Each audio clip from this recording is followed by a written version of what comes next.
Olá, amigos, de volta no nosso programa Palavra e Família. Davi e Carol, casados há quase 39 anos. E com 18 netos e 19º a caminho. Agora podemos falar, sim, né? Porque era segredo até agora.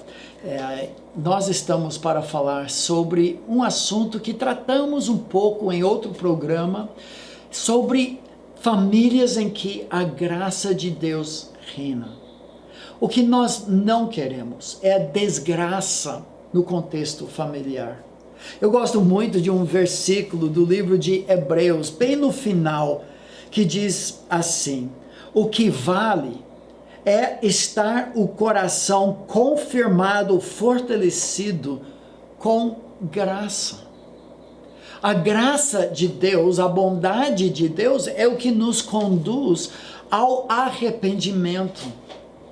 Infelizmente, há muitos equívocos sobre o que significa o favor não merecido de Deus. Alguns acham que Deus nos ama incondicionalmente, portanto, Ele nos deixa na mesma condição. Ele aceita qualquer coisa. Não. Outros entendem que graça, um Deus gracioso, é como o Papai Noel. Não. Outras pessoas barateiam a graça como que significando que Deus não disciplina, que não há lugar de confronto, que pais não confrontam, repreendem e disciplinam seus filhos. Não. Graça não significa a falta de padrão. Sem nenhum padrão, graça não existe. Graça significa um altíssimo padrão, impossível de nos alcançar, mas que Deus nos favorece se estendendo até nós. Esses conceitos errados precisam ser combatidos por uma perspectiva bíblica. Sim, a graça não significa moleza, tolerância de tudo. Então agora eu vou aceitar qualquer coisa do meu marido, dos meus filhos, e isso é por causa da graça. Não significa falta de disciplina. Não, graça não tem significado na ausência de padrões. A graça é quando nós não conseguimos atingir aqueles padrões, mas Deus nos oferece graça e perdão sem diminuir o padrão. Quando nós finalmente começamos a entender isso, ainda tínhamos crianças pequenas em casa e nós percebemos que a vida vivida pelas máscaras, por trás das máscaras, uma vida vivida projetando uma imagem de uma família saudável, tudo acertado, isso foi muito prejudicial. Porque não havia espaço, então, para manter o padrão e estender o favor para os nossos filhos. Um ambiente dentro do lar era de desgraça, de performance, de show, de aparências e não de coração. E como fruto daquela experiência, nós acabamos trabalhando para nós mesmos e pesquisando como seria uma família onde a graça de Deus reina e quais são características de uma família que não demonstra graça. Graça encontrada na obra final de Cristo Jesus. Registramos isso no livro que estamos seguindo nesses programas, 15 lições para fortalecer sua família, a atmosfera do seu lar. Nós vamos terminar esse programa só contrastando graça no lar e desgraça no lar. Como sempre, quem vai trabalhar a graça é a minha linda esposa. Graça no lar. Uma afeição natural demonstrada por toque físico, expressão facial, tom de voz graciosa. A afeição condicional caracteriza a atmosfera de desgraça. A ausência de toque físico, uma distância ou distanciamento físico que em pandemia talvez seja legítimo, mas dentro da família não. Expressões faciais sempre de ira, de condenação, de ser do contra. E o tom de voz que sempre retrata ira, estresse e tensão são sintomas de um lar de desgraça e não do favor não merecido de Deus.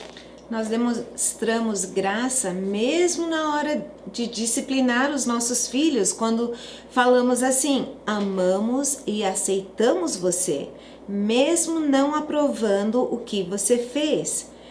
E isso nós amamos e aceitamos baseados em quem você é, segurança no amor da família. Sim, você desobedeceu, existem consequências, mas você faz parte da nossa família, nós amamos você. Uma aceitação por causa do relacionamento, uma participação da família pela posição como pessoa, e tristeza pelo fracasso, mas sem medo de perder a posição como membro da família. Ele não corre risco de ser colocado fora da família. Ele é aceito, ele é amado, mesmo quando ele age de uma forma errada. E claro, isso significa que há momentos em que a pessoa que não quer mais participar e se colocar debaixo dos padrões da família, há um afastamento nesse sentido, mas tudo isso é uma tentativa de ainda demonstrar graça para resgatar aquela pessoa. Mas uma família de desgraça diz mais ou menos assim: nós amamos e aceitamos você desde que, baseado em sua performance, baseado no que você faz. Isso gera uma insegurança pela preocupação em sempre ter que agradar e ganhar e provar e mostrar, não pelo que é, mas pelo que faz. A aceitação então vem pelo desempenho. Nós te amamos enquanto você preenche o espaço.